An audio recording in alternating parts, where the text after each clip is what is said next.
I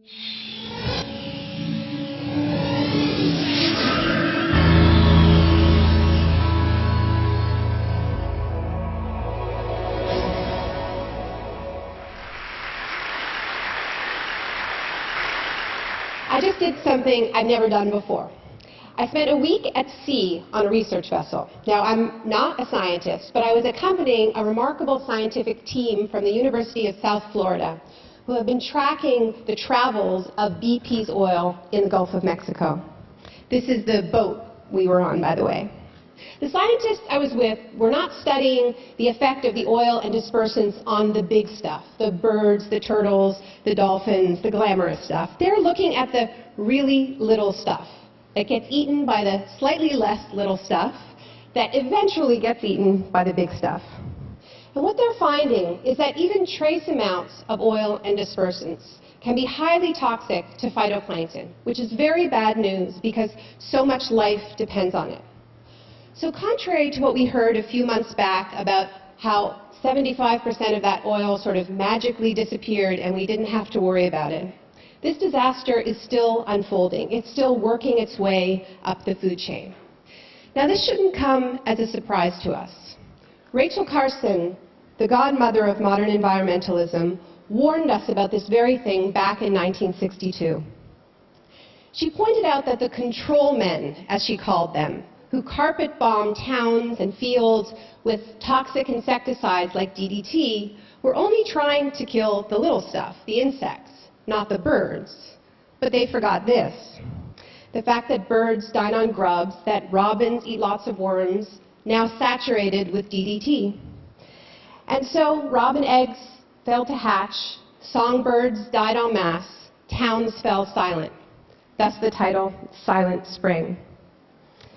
I've been trying to pinpoint what keeps drawing me back to the Gulf of Mexico, because I'm Canadian and I can draw no ancestral ties.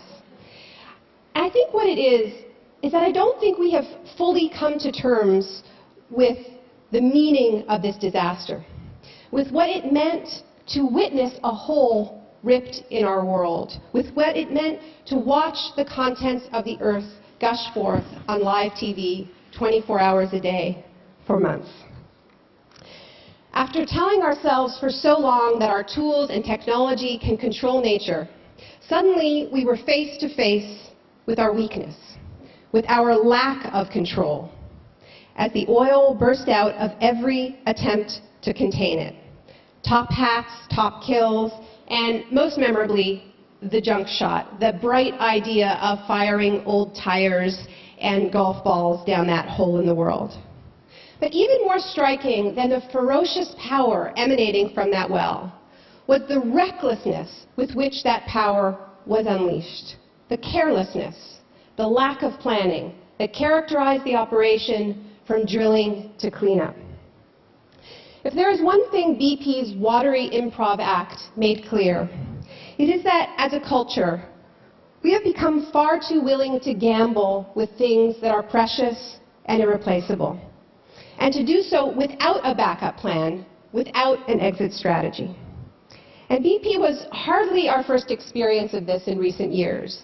Our leaders barrel into wars, telling themselves happy stories about cakewalks and welcome parades. Then it is years of deadly damage control, Frankensteins of sieges and surges and counterinsurgencies, and once again, no exit strategy. Our financial wizards routinely fall victim to similar overconfidence, convincing themselves that the latest bubble is a new kind of market, the kind that never goes down. And when it inevitably does, the best and the brightest reach for the financial equivalent of the junk shot, in this case throwing massive amounts of much-needed public money down a very different kind of hole. As with BP, the hole does get plugged, at least temporarily, but not before exacting a tremendous price. We have to figure out why we keep letting this happen, because we are in the midst of what may be our highest stakes gamble of all, deciding what to do or not to do about climate change. Now, as you know, a great deal of time is spent in this country and around the world inside the climate debate on the question of what if the IPCC scientists are all wrong? Now, A far more relevant question, as MIT physicist Evelyn Fox Keller puts it, is what if those scientists are right? Given the stakes, the climate crisis clearly calls for us to act based on the precautionary principle, the theory that holds that when human health and the environment are significantly at risk, and when the potential damage is irreversible, we cannot afford to wait for perfect scientific certainty. Better to err on the side of caution. Moreover, the burden of proving that a practice is safe should not be placed on the public that would be harmed, but rather on the industry that stands to profit. But climate policy in the wealthy world, to the extent that such a thing exists, is not based on precaution, but rather on cost-benefit analysis, finding the course of action that economists believe will have the least impact on our GDP. So rather than asking, as precaution would demand, what can we do as quickly as possible to avoid potential catastrophe, we ask bizarre questions like this. What is the latest possible moment we can wait before we begin seriously lowering emissions? Can we put this off till 2020, 2030, 2050? Or we ask, how much hotter can we let the planet get and still survive? Can we go with 2 degrees, 3 degrees, or where we're currently going, 4 degrees Celsius? And by the way, the assumption that we can safely control the Earth's awesomely complex climate system as if it had a thermostat, making the planet not too hot, not too cold, but just right, sort of Goldilocks style, this is pure fantasy, and it's not coming from the climate scientists.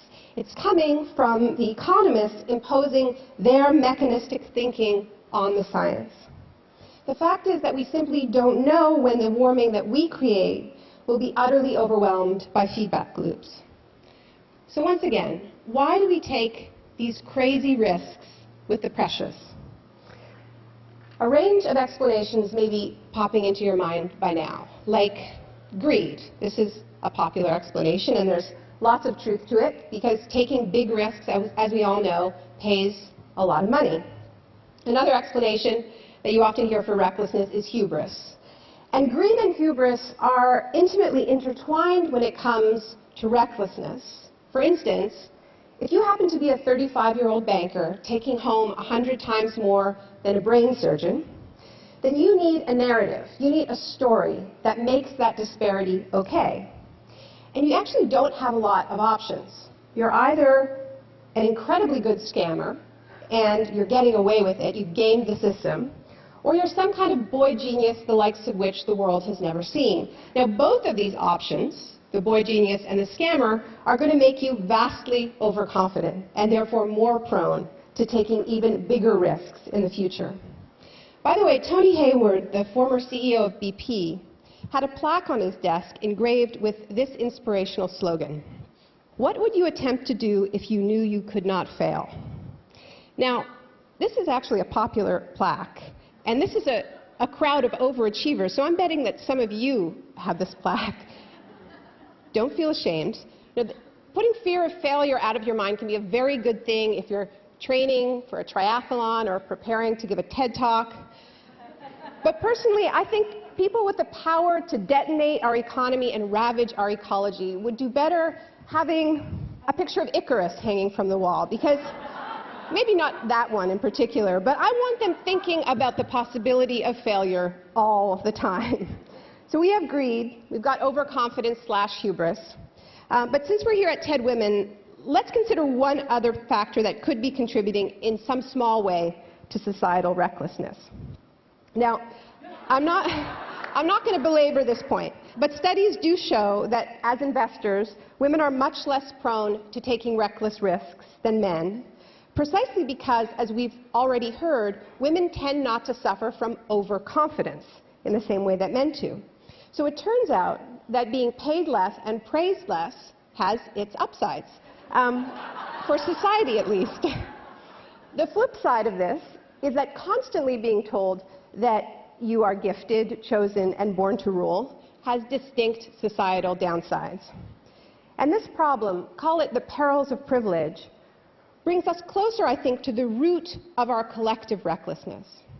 Because none of us, at least in the global north, neither men nor women, are fully exempt from this message. Here's what I'm talking about. Whether we actively believe them or consciously reject them, our culture remains in the grips of certain archetypal stories about our supremacy over others and over nature. The narrative of the newly discovered frontier and the conquering pioneer, the narrative of manifest destiny, the narrative of apocalypse and salvation. And just when you think these stories are fading into history and that we've gotten over them, they pop up in the strangest places. For instance, I stumbled across this advertisement outside the women's washroom in the Kansas City airport. It's for Motorola's new rugged cell phone. And yes, it really does say, "Slap Mother Nature in the face." And I'm not just showing it to pick on Motorola, that's just a bonus. I'm showing it because, they're not a sponsor, are they? Because in its own way, this is a crass version of our founding story. We slapped Mother Nature around and won. And we always win, because dominating nature is our destiny. But this is not the only fairy tale we tell ourselves about nature. There's another one, equally important, about how that very same Mother Nature is so nurturing and so resilient that we can never make a dent in her abundance. Let's hear from Tony Hayward again. The Gulf of Mexico is a very big ocean. The amount of oil and dispersants that we're putting into it is tiny in relation to the total water volume. In other words, the ocean is big. She can take it. It is this underlying assumption of limitlessness that makes it possible to take the reckless risks that we do. Because this is our real master narrative. However much we mess up, there will always be more. More water, more land, more untapped resources. A new bubble will replace the old one. A new technology will come along to fix the messes we made with the last one. In a way, that is the story of the settling of the Americas, the supposedly inexhaustible frontier to which Europeans escaped. And it's also the story of modern capitalism, because it was the wealth from this land that gave birth to our economic system, one that cannot survive without perpetual growth and an unending supply of new frontiers. Now, the problem is that the story was always a lie. The Earth always did have limits. They were just beyond our sights. And now we are hitting those limits on multiple fronts. I believe that we know this. Yet we find ourselves trapped in a kind of narrative loop. Not only do we continue to tell and retell the same tired stories, but we are now doing so with a frenzy and a fury that frankly verges on camp. How else to explain the cultural space occupied by Sarah Palin?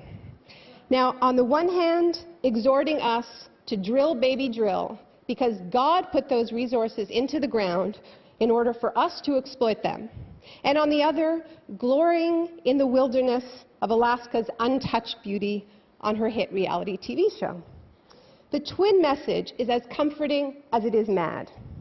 Ignore those creeping fears that we have finally hit the wall. There are still no limits. There will always be another frontier. So stop worrying and keep shopping. Now, would that this were just about Sarah Palin and her reality TV show. In environmental circles, we often hear that rather than shifting to renewables, we are continuing with business as usual. This assessment, unfortunately, is far too optimistic. The truth is that we have already exhausted so much of the easily accessible fossil fuels that we have already entered a far riskier business era, the era of extreme energy. So that means drilling for oil in the deepest water, including the icy Arctic seas, where a cleanup may simply be impossible. It means large-scale hydraulic fracking for gas and massive strip mining operations for coal, the likes of which we haven't yet seen. And most controversially, it means the tar sands. I'm always surprised by how little people outside of Canada know about the Alberta tar sands, which this year are projected to become the #1 source of imported oil to the United States. It's worth taking a moment to understand this practice because I believe it speaks to recklessness and the path we're on like little else. So this is where the tar sands live, under one of the last magnificent boreal forests. the oil is not liquid. You can't just drill a hole and pump it out. Tar sands oil is solid, mixed in with the soil. So to get at it, you first have to get rid of the trees. Then you rip off the topsoil and get at that oily sand. The process requires a huge amount of water, which is then pumped into massive toxic tailing ponds. That's very bad news for local indigenous people living downstream who are reporting alarmingly high cancer rates. Now, looking at these images, it's difficult to grasp the scale of this operation, which can already be seen from space and could grow to an area the size of England. I find it helps actually to look at the dump trucks that move the earth, the largest ever built. That's a person down there by the wheel. My point is that this is not oil drilling. It's not even mining. It is terrestrial skinning. Vast, vivid landscapes are being gutted, left monochromatic gray. Now, I should confess that as far as I'm concerned, this would be an abomination if it emitted not one particle of carbon. But the truth is that on average, turning that gunk into crude oil produces about 3 times more greenhouse gas pollution than it does to produce conventional oil in Canada. How else to describe this but as a form of mass insanity? Just when we know we need to be learning to live on the surface of our planet, off the power of sun, wind, and waves, we are frantically digging to get at the dirtiest, highest emitting stuff imaginable. This is where our story of endless growth has taken us, to this black hole at the center of my country, a place of such planetary pain that, like the BP gusher, one can only stand to look at it for so long. As Jared Diamond and others have shown us, this is how civilizations commit suicide, by slamming their foot on the accelerator at the exact moment when they should be putting on the brakes. The problem is that our master narrative has an answer for that too. At the very last minute, we're going to get saved. Just like in every Hollywood movie, just like in the rapture. But of course, our secular religion is technology. Now, you may have noticed more and more headlines like these. The idea behind this form of geoengineering, as it's called, is that as the planet heats up, we may be able to shoot sulfates and aluminum particles into the stratosphere to reflect some of the sun's rays back to space, thereby cooling the planet. The wackiest plan, and I'm not making this up, would put what is essentially a garden hose 18.5 miles high into the sky, suspended by balloons to spew sulfur dioxide. So solving the problem of pollution with more pollution. Think of it as the ultimate junk shot. The serious scientists involved in this research all stress that these techniques are entirely untested. They don't know if they'll work, and they have no idea what kind of terrifying side effects they could unleash. Nevertheless, the mere mention of geoengineering is being greeted in some circles, particularly media circles, with a relief tinged with euphoria. An escape hatch has been reached. A new frontier has been found. Most importantly, we don't have to change our lifestyles after all. You see, for some people, their savior is a guy in a flowing robe. For other people, it's a guy with a garden hose. We badly need some new stories. We need stories that have different kinds of heroes, willing to take different kinds of risks, risks that confront recklessness head-on, that put the precautionary principle into practice, even if that means through direct action, like hundreds of young people willing to get arrested, blocking dirty power plants, or fighting mountaintop removal coal mining. We need stories that replace that linear narrative of endless growth with circular narratives that remind us that what goes around comes around, that this is our only home. There is no escape hatch. Call it karma, call it physics, action and reaction. Call it precaution, the principle that reminds us that life is too precious to be risked for any profit. Thank you.